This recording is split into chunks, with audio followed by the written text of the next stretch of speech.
Assalamualaikum warahmatullahi wabarakatuh. Perkenalkan saya Aisyah Fitzi Rafa Atiaruna dengan NPM 2410103031 dari Rombel K1 Manajemen akan mempresentasikan hasil analisis keuangan PT Wira Global Solusi Tbk atau WGSH. Jadi PT Wira Global Solusi Tbk atau WGSH didirikan oleh Ikin Irawan pada tahun 2015 sebagai perusahaan teknologi informasi yang bertransformasi menjadi model bisnis venture builder pada tahun 2020. Visi dari perusahaan ini yaitu menjadi wadah uji coba utama bagi ekonomi digital Indonesia.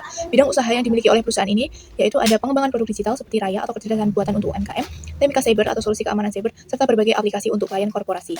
Kepemilikan saham perusahaan ini yaitu mayoritas dimiliki oleh PT Walden Global Service dengan persentase 40,70%, yang diikuti dengan PT Winfield Global Venture dengan persentase 16,41%, kemudian PT Pusaka Mas Persada dengan persentase 10,55%, dan Ikin Wirawan selaku komisaris utama dengan persentase 10,36%, serta sisanya tersebar pada pemegang saham lain dan masyarakat.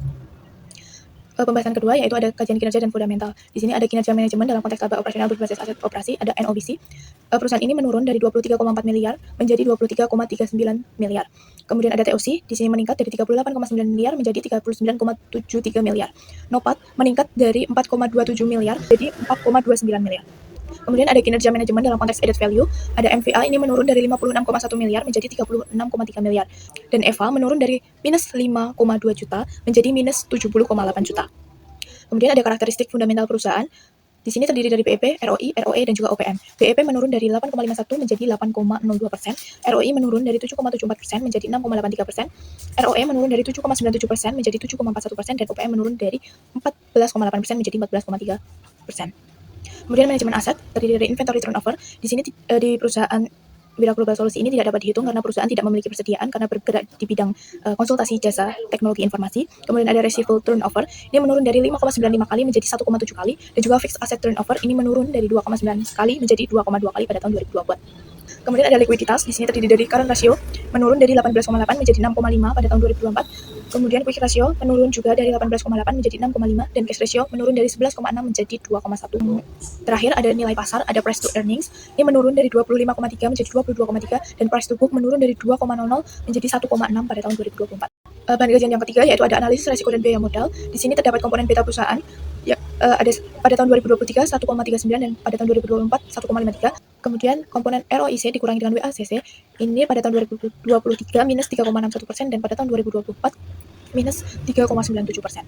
Analisisnya yaitu resiko sistematis perusahaan meningkat karena proporsi utang yang bertambah dan resiko industri software yang lebih tinggi, sehingga saham WGSH menjadi lebih volatil dibanding pasar. Kemudian tingkat keuntungan yang diminta investor tunai seiring dengan memburuknya persepsi risiko pasar terhadap perusahaan.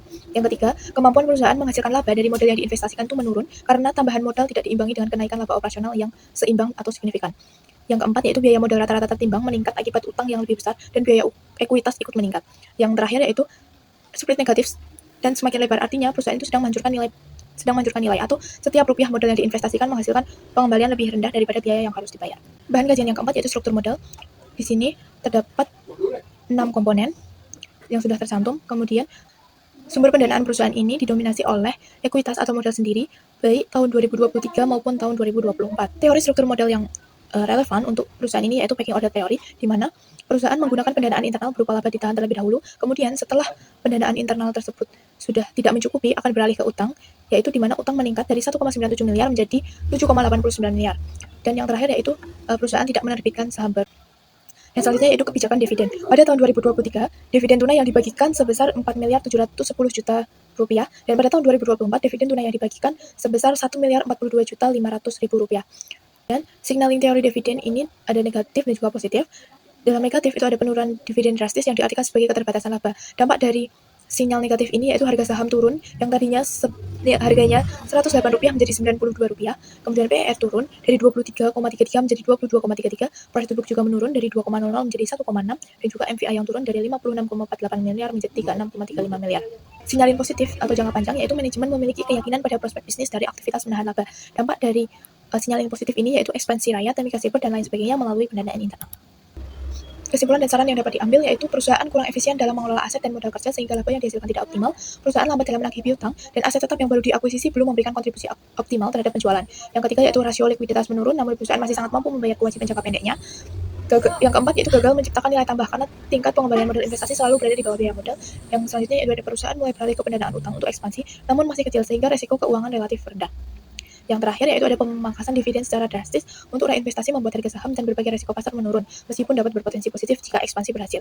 Saran yang dapat diberikan yaitu perusahaan harus meninjau ulang kebijakan dan meningkatkan sistem penagihan piutang, kemudian perusahaan juga harus mengoptimalkan pemanfaatan aset baru, mengendalikan leverage keuangan, mengalokasikan kelebihan kas secara produktif, dan juga perusahaan harus memastikan bahwa ROIC dapat lebih besar dari WACC. Ini referensi yang digunakan, dan cukup sekian presentasi yang saya sampaikan. Terima kasih. Wassalamualaikum warahmatullahi wabarakatuh.